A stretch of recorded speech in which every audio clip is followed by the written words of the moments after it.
नमस्कार, मैं प्रेरणा Sharma think tank पर आप सभी का स्वागत करती हूं। इस समय बड़ी खबर आ रही है सुप्रीम कोर्ट से। जी मीडिया के पत्रकार मोहित रंजन जो सुप्रीम कोर्ट पहुंचे थे, अपनी जो मल्टीपल उनके खिलाफ जो एफआईआर हुई थी अलग अलग प्रदेशों में, उसको लेकर के उनके याचिका पर सुनवाई की है सुप्रीम कोर्ट ने और उनको जो है राहत दी है। बहुत बड़ी राहत मिली है रोहित रंजन को, जो कि जी न्यूज़ के एंकर हैं। जस्टिस इंदिरा बनर्जी और जेके महेश्वरी की ये बेंच थी जो सुनवाई कर रही थी इस केस की। और यहाँ पर जितने भी राज्यों में उनके खिलाफ एफआईआर हुई थी उस पर जो है सुप्रीम कोर्ट ने बोलते हुए कहा है कि उन पे कोई भी कठोर कदम नहीं उठाया जाएगा और उनकी जो गिरफ्तारी की मांग है कांग्रेस पार्टी जब से कर रही है या फिर विपक्षी कब से कर रहे थे, उस गिरफ्तारी पर रोक लगाई जाए। ये एक बड़ी खबर आ रही है इस समय के सामने। रोहित रंजन के जो भी एडवोकेट हैं, उनके जो उनको लीगल तौर पर रिप्रेजेंट कर रहे हैं, एडवोकेट सिद्धार्थ लूथरा, उन्होंने कोर्ट में याचिका दायर करते हुए कहा था कि अलग अलग राज्यों में जो है रोहित रंजन के खिलाफ जो एफआईआर दर्ज की गई है और जो एक ही आरोप पर उनके खिलाफ दो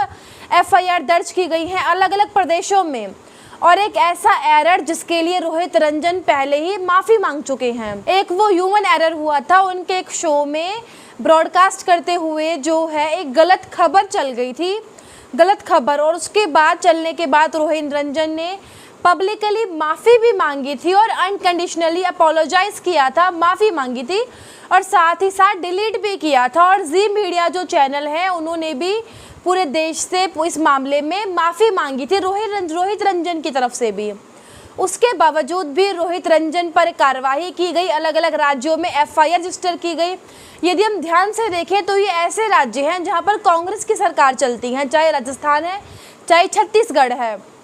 ये वहां पर एफआईआर रजिस्टर की करवाई गई और सुनियोजित तरीके से कांग्रेस का इसको एक प्लान कहा जा सकता है, वो बिल्कुल सही शब्द होगा,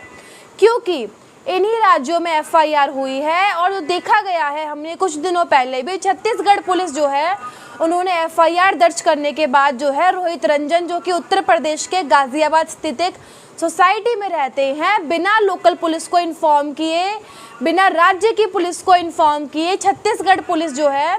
वो सुबह 5 बजे सुबह ही कुछ दिन पहले उनके घर पहुंच जाती है और उनको गिरफ्तार करती है। इस चीज़ की खबर किसी को नहीं देती, ना इन्फॉर्म किया जाता है, और बड़े ही अनप्रोफेशनल तरीके से उनके घर पहुंचती है।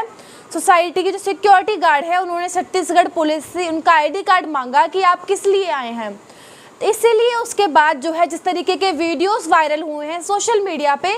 किस तरीके से छत्तीसगढ़ पुलिस ने वहाँ के सिक्योरिटी गार्ड थे, सोसाइटी के रहने वाले जो रेजिडेंट्स भी थे, उनके साथ जिस तरीके से बदसलूकी की, बड़ा ही अनप्रोफेशनली बिहेव किया, बदसलूकी करी। कहीं ना कहीं वहाँ पर जो है रोहित रंजन के घर पर जाके, उनके घर पर जाकर बदतमीजी करी, अनप्रोफेशनली वर्क किया, इस तरीके के आरोप उनके घर के लोगों के द्वारा, सोसाइटी के लोगों के द्वारा और गार्ड्स के द्वारा लगाए गए कि छत्तीसगढ़ पुलिस ना ही यूनिफॉर्म में आई, ना ही कोई आईडी कार्ड दिखाया, और गाली गलौज तक भी उन लोगों ने वहाँ आम लोगों के साथ की। उल्टा रोहित रंजन का फ़ोन जो था वो भी उन्होंने छीन लिया, और एक ऐसे मामले में जिसमें पहले वो माफ़ी मांग चुके हैं। और जब रोहित रंजन ने उस समय देखा कि बाहर छत्तीसगढ़ पुलिस आधमकी है बिना किसी इन्फॉर्मेशन के, उन्होंने मदद मांगी उत्तर प्रदेश पुलिस से, नोएडा पुलिस से, और टैग किया उन्होंने रोहित रंजन जी ने उत्तर प्रदेश के मुख्यमंत्री योगी आदित्यनाथ जी को, एडीजी लखनऊ जोन को और एसएसपी जो गाजियाबाद रेंज के हैं उन सबको टैग किया कि मुझे छत्तीसगढ़ पुलिस गिरफ्तार करने आई है बिना किसी इन्फॉर्मेशन के, मुझे सिक्योरिटी चाहिए, मेरे घर के बाहर पहुंच चुकी है मुझे अरेस्ट करने के लिए, और एक ऐसे केस के लिए जो एक ह्यूमन एरर था, गलती से वो जो है एक खबर चल गई थी, लिंक हो गई थी, वो गलती से वो न्यूज़ चल गई थी, उसका कॉन्टेक्स्ट जो था वो किसी और न्यूज़ का था और चल किसी और न्यूज़ में गया था। इस तरीके से उन्होंने इतनी सारी बात कही, उसको जो है गलती से जो है उदयपुर के इंसिडेंट से वो लिंक हो गया, उस चैनल पर उनके शो पर चल गया, जिसके बाद उन्होंने माफ़ी मांगी। दरअसल हुआ ये था कि राहुल गांधी वायनाड के दौरे पर थे और वहाँ पर जा करके उन्होंने मीडिया से रूबरू हुए, तो कुछ दिनों पहले उनके ऑफिस पर अटैक भी हुआ था, तोड़ा गया था। तो मीडिया से बात करते हुए उन्होंने कहा था कि ये जो है ये बच्चों से जो है गलती हो जाती है, ये जो गलती से उन्होंने मेरे ऑफिस में उन्होंने तोड़फोड़ कर दी है बच्चों ने, इसीलिए उनको कोई सज़ा ना दी जाए। और ये जो एक न्यूज़ थी, ये ह्यूमन एरर की तरह से ये न्यूज़ ब्रॉडकास्ट हुई थी उस चैनल पे। उसके बाद कांग्रेस ने जो है पूरे देश में इसका विरोध किया और अगले ही दिन रोहित रंजन ने खुद भी पर्सनली चैनल के माध्यम से माफ़ी मांगी थी पूरे भारत से।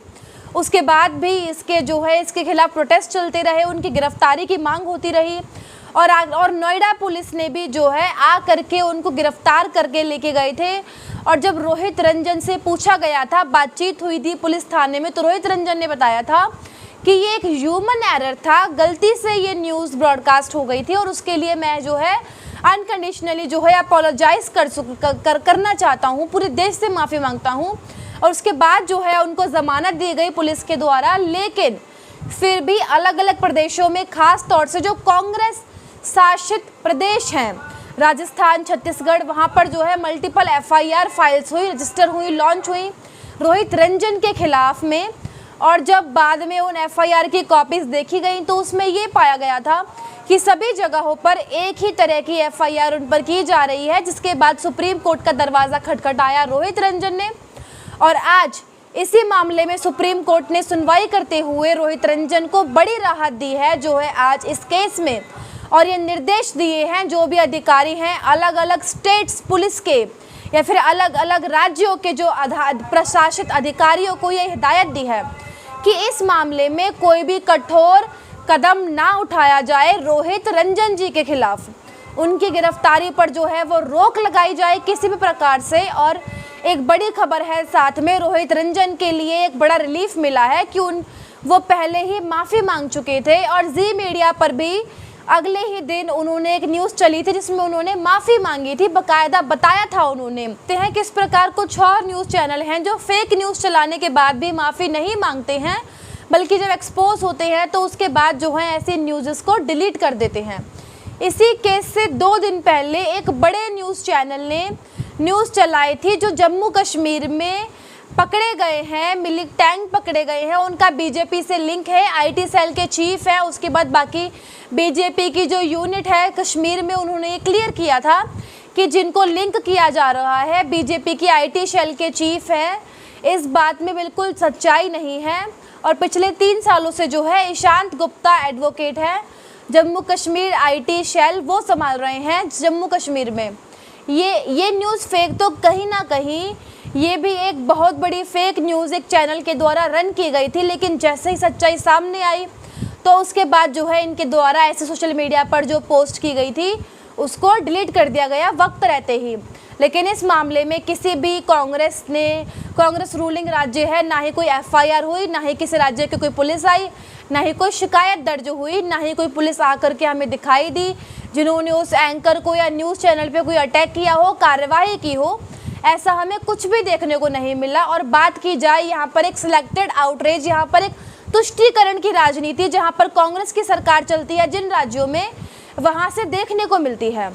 और सबसे बड़ी बात यहाँ पर, पहले भी ऐसा हो चुका है, ऐसे नेशनल चैनल हैं बड़े बड़े, आज से 1.5 साल पहले बात की जाए 2021 की, उस समय भी उन्होंने सरकार के खिलाफ फेक न्यूज़ चलाने का काम किया था, जिसके बाद उन पर ना कोई कार्रवाई हुई थी। और उन्होंने जब अनकंडीशनली उन्होंने अपोलोजाइज़ किया था, उन पर किसी प्रकार की देश भर में कोई माहौल नहीं बना था, ना ही कोई कार्यवाही की गई थी। लेकिन इस मामले में विपक्षी राज्यों ने पूरे सुनियोजित तरीके से षड्यंत्र रचा है और रोहित रंजन को जिस तरीके से घसीटने की कोशिश की है वो देखी जा सकती है। लेकिन आज सुप्रीम कोर्ट ने इन सभी FIR को जो सच्चाई है वो सामने रखी है, पूरे देश के सामने रखी है। और अब जो है उन्होंने यहाँ से जाके एक बड़ी राहत मिली है रोहित रंजन को सुप्रीम कोर्ट की तरफ से। और कहीं ना कहीं यहाँ से ये देखने को मिलता है कि कांग्रेस रूलिंग जो स्टेट्स हैं वो अपने राज्य में जो भी उनके क्राइम हो रहे हैं, जो इस समय अपराध वहाँ चल रहे हैं, उसको छोड़ करके उनका फोकस केवल कहीं और ही है। और किस तरीके से वहाँ के लोगों का ध्यान भटकाया जा रहा है, अपने राज्य की पुलिस को अपने राज्य के अपराध रोकने से हटकर वो दूसरे राज्यों में जा रहे हैं, किस तरीके से गिरफ्तारी कर रहे हैं, वो भी ऐसे मामलों में जिसमें पहले से ही माफ़ी मांगी जा चुकी है। और अगर बात की जाए अभी भी कुछ इनसेंसिटिव ऐसा माहौल जो देश में बना हुआ है, इस समय क्रिएट हो रहा है। कुछ एलिमेंट्स ऐसे समाज में हैं जो कहीं ना कहीं अभी भी सोशल मीडिया पर एक्टिव हैं और लोगों को भड़का रहे हैं और लोगों को सोशल मीडिया पर धमकाने का प्रयास कर रहे हैं। यहाँ पर किसी भी राज्य सरकार की ये जिम्मेदारी होनी चाहिए कि प्रदेश में शांति बनाए रखें, लेकिन नहीं, इसे छोड़कर कांग्रेस कुछ और ही कर रही है। लेकिन आज के लिए बस इतना ही। आगे देखना होगा कि कांग्रेस कहां तक गिरती है, कहां तक अपनी अपनी ऐसी प्रक्रियाएं करती है, जाने कहां तक अपनी पुलिस को भेजती है। वीडियो पसंद आई हो तो